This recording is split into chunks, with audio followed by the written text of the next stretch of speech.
Coming up on Mountain News this morning, a Kentucky college system president takes a tour in order to better understand the needs of community colleges in our region. And a Kentucky nonprofit helps one family open the doors to their new home, allowing them to finally have a space of their own. Dedicated to Eastern and Southern Kentucky, this is WYMT Mountain News this morning.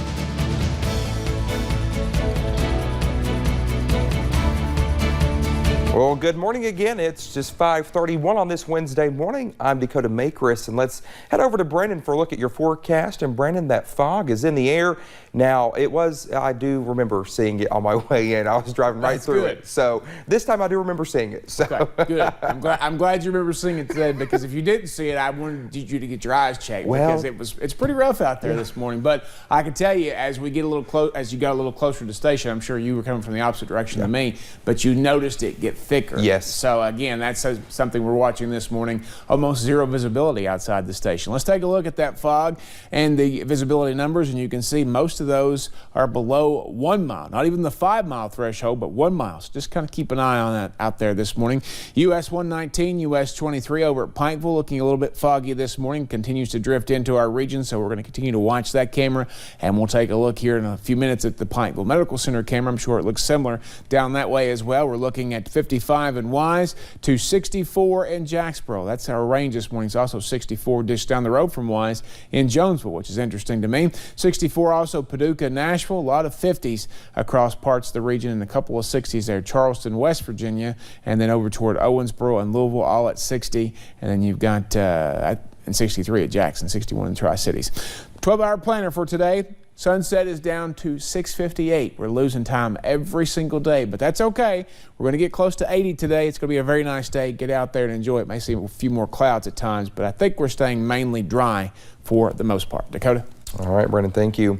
Tuesday was day 2 of the Jacob Hill trial in Lexington. The now 21-year-old faces reckless homicide charge for the 2018 death of 4-year-old Marco Shimwell. Hill is accused of driving under the influence and hitting Marco, and he and his father left a UK football game. We heard testimony from Marco's dad and from the man who was in Hill's car at the time of the crash. Chad Hedrick has more on yesterday's testimony. Emotional testimony from Ben Shimwell Tuesday as he recalled the day his 4-year-old son Marco was hit by a car and later died. It was very chaotic. I mean, I was beside myself. I was the most helpless I've ever been. I didn't really know what to do. Jacob Hiles on trial for allegedly getting behind the wheel while under the influence and hitting Marco as he and his family walked along Cooper Drive. We had a silver sedan coming at us that was, to me, about halfway off the street coming at us, and clearly was not making an attempt to stay on the street, and so we had very little amount of time to get out of the way. Chase Dawson says he was in the car with Jacob Hile. He told the court he did not see the crash, just heard it because he was in the back seat on his phone. Did you know that Mr. Hiles had struck something? Something, yes. But did you know what it was? No. But what Dawson said in court does not match what he said at the scene on September 15th, 2018. Police body camera video shows Dawson describing what happened. Do you remember telling Officer Marlin when he interviewed you that day, you remembered, or that you saw the kid, dad, and the little kid start to go out, and that the kid just got hit? Do you remember saying that? No, I did not.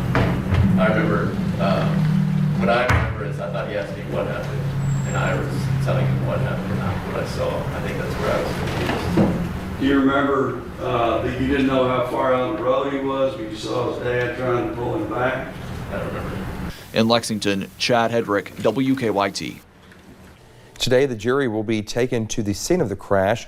Closing arguments are expected on Thursday.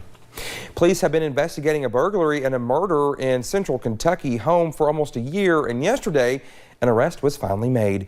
When police arrived early on the morning of October 9th last year, they found 54-year-old Freddie Joe Biggs with a gunshot wound.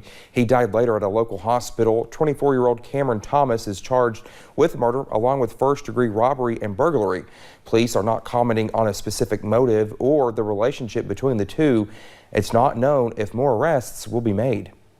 Our investigators are still working on some of those details. It's possible there could be someone else, but we know for sure right now that Mr. Thomas was responsible for the homicide. Police say Cameron Thomas is a convicted felon and should not have been in possession of a handgun. Authorities are investigating after the body of a man was found in a creek in Buchanan County, Virginia, Tuesday morning.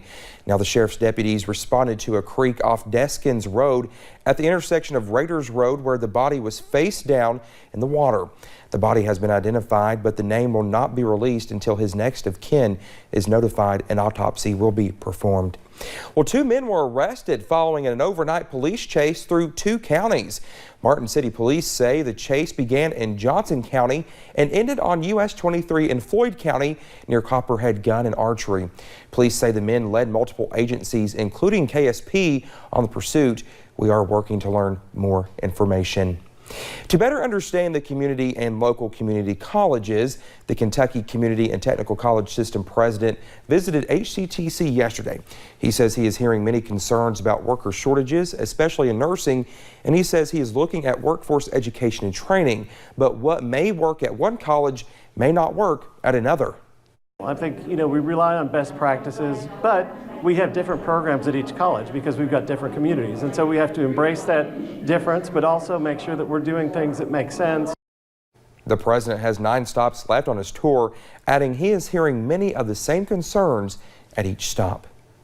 After needing a new place to live but not having the financial means to move, one young Whitley County family now have a new place they can call home thanks to one service-based ministry. Our Vivica Grayson has the Hall family's story. Whitley County natives Tyler and Amber Hall and their 3 young children not only love each other, but God. Just how good that God is, how big He is, and that He does do what He says He's going to do. But things weren't always easy for the young family, as their previous home was far from perfect. When you live in someone else's home, you don't have the liberty to change things up the way you'd want to. You can't do things in the yard that you'd normally be able to. That is why Tyler's mom suggested the couple apply for Mountain Outreach's annual home build. She just encouraged us to fill out an application. She wanted us to have a home of our own. A service-based ministry hosted by the University of Cumberland's. Mountain Outreach's director, Rocky Brown, says the Halls were selected. Through praying about it and going through each application, we just felt like the Halls were the best family for the job. While construction took almost 12 weeks. We do a mortgage for the family. It's a 0% interest, zero down payment, and then the mortgage's payments are based off of whatever the amount of the build is divided on a 30-year note. The home is now complete, a heartwarming moment for a family in need.